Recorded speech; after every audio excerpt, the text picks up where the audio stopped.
Siyam kami magkakapatid, panganay po ako. Isa po akong high school graduate. Talagang super hirap kasi isa lang yung nagtatrabaho sa amin, yung father ko, as a cook. Nung nag-aaral ako ng high school, pinilit ko na magkaroon ng pagkakakitaan yung time na yon, yung pa-ending, para lang po meron akong pera, pang tuition, lahat ng oportunidad, basta kaya ko, ginagawa ko. Tapos, yung pangawalo kong kapatid, nagkasakit, sa hirap ng buhay, hindi namin napagamot. So, namatay siya. Tapos po, yung pangsyam naming kapatid, ganun din po ang sakit. And yung time na yun, 14 years old na po ako noon. Hindi ko hayaan na wala akong magagawa. Kaya, na-push po ako magtrabaho para patunayan sa sarili ko na meron akong ginagawa bilang kapatid. Marami sila magkapatid. Hindi kaya ng papa nila. Gampanan yung silang magkapatid. Kaya hindi nakapag-aral. Hindi nakatapos. Dahil hindi na po sila kaya ng papa nila sa dami nila. Tapos isa pa po. Binigyan pa ng sakit yung bunso nilang kapatid. Hindi ko na naisip na enjoy yung pagkabata ko, na mag-enjoy, maglaro. Iniisip ko talaga yung time na yun. Magtrabaho, at the same time kumita, makatulong sa pamilya. Kaya bata pa lang ako, talagang kumakayod na po talaga ako sa sarili ko. Nagtrabaho ko bilang as a construction worker. Yung tipong kahit sinabi ng aking foreman na kaya ko na ba magtrabaho, sabi ko kaya ko kahit di ko pa kaya, hindi ko pa na-experience na magbuhat. So talagang yung sipag nandun eh. Pero yung pagyaman, hindi ko talaga pwedeng makuha doon, andit ng income. Kaya nalalangin ako na sana merong opportunity na pwede pa akong kumita ng mas malaki. At the same time, pwede kong makuha yung wala po ako. Thankful po ako kasi merong oportunidad ng Royal Business Club na isang katulad ko, posible na magtagumpay sa buhay, na yung nakukuha ng mga professional na magkaroon ng magandang buhay, pwede sa Royal. Ito po ang magbibigay sa akin ng chance na pwede kong maabot yung mga pangarap ko sa buhay.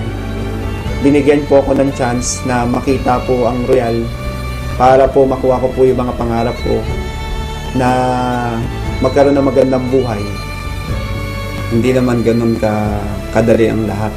Yung mga kakilala ko ayaw maniwala sa akin. Yung mga hindi ko kakilala, sila yung ina-approach ko sa Royal. Kung nasan po ako, diba, sumakay ako ng bus, sumakay ako ng jeep, kumain ako. Tapos lagi po ako merong flyers. Talagang sabi ko, okay lang to. Talagang ginagawa ko na lang siya as a challenge para sa akin.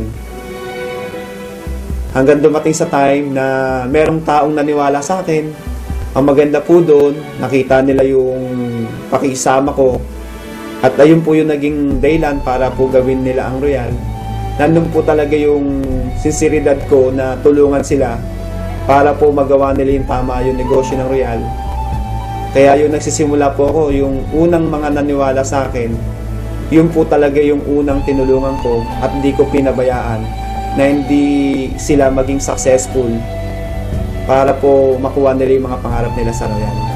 Kaya ngayon po, yung mga pangarap ko, isa-isa ko na pong natutupad.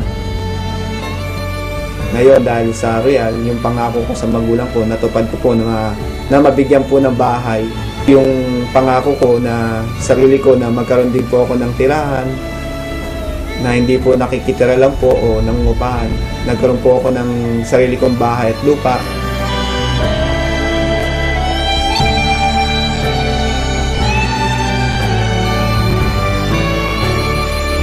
Dati, ang higaan ko, papat, kawayan. Pero ngayon, nakakutsyon na ako. Isang room.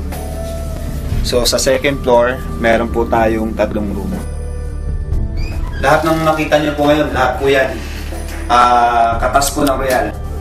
Tapos po, nagkaroon po ako ng pangalawang sasakyan, brand new. Yan po, yung kulay white Montero. Pangalawang sasakyan ko na nabili sa Royal. Tapos po, after 5 years, hindi ko po ito pinangarap. Pero sabi nga sa Royal hindi po bawal managinip. So masasabi ko, itong pangarap na nakuha ko, ito po yung panaginip na pangarap. Pero dahil sa Royal, yung panaginip na pangarap ko nagkatotoo. Nakabili po ako ng sports car 911 Turbo Porsche. Kaya sa Royal, hindi mo ina-expect ipagkakalob sa'yo kahit di mo pangarap matutupad. Hindi po ako mapaniwala na isang katulad ko, nagdadrive po ako ng sports car. Kaya thankful po ako sa Royal, sa Panginoon, kasi binigyan po ako ng magandang resulta. Sila po yung may daylan o may plano po neto. Bakit ko po nakuha ito? Ang laki ng kita ko na binibigay sa akin ng Royal, na imposible po sa labas na pwede kong kitain yun. Kaya yung mga pangarap ko, sa loob ng 5 years may get, talagang lahat po natupad ko na po. So maganda doon, kumikita ka na sa mga products. The end of the year, bibigyan ka pa ng Royal ng profit sharing. So nakakatawa, binigyan pa ako ng 142,998. Yeah, tapos ito po yung mga ticket ko sa Europe. Tapos yung sa taas po is South America. Ayan po yung travel namin sa Brazil. Ngayon lang po nangyari sa buhay ko to na makapunta na iba't ibang bansa. Hindi po para magtrabaho, para lang po magbakasyon at sightseeing, mag-enjoy. Papunta na kami Barcelona! Kakaiba. First time makapunta sa Madrid. Discover Madrid. Pantay-pantay sa Royal, na kahit high school graduate lang po ako, pwede kang maging top earner. Noong 2009, overall, naging top 1 po tayo. And 2010, naging top 1 uli. And 2011, naging top 1. Ako din po yung unang-unang na-recognize po na Chairman Circle.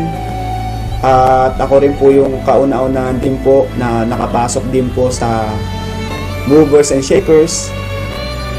We know today that it is Mr. Arnel Salazar who made it first in the Movers and Shakers circuit. Para sa lahat, at lalo na sa mga katulad ko rin, tuloy lang kayo sa ginagawa natin sa Royal. Pagsipagan lang natin kasi naniniwala ko na sa Royal Business Club na po tayo. Ito na po yung right vehicle. Darating po yung time, magugulat na lang po kayo, nandyan na lahat po yung pangarap natin. Sa lahat ng ginagawa natin, sa lahat ng paghihirap na ito, bandang dulo, expect nyo, meron din pong naghihintay na magandang resulta.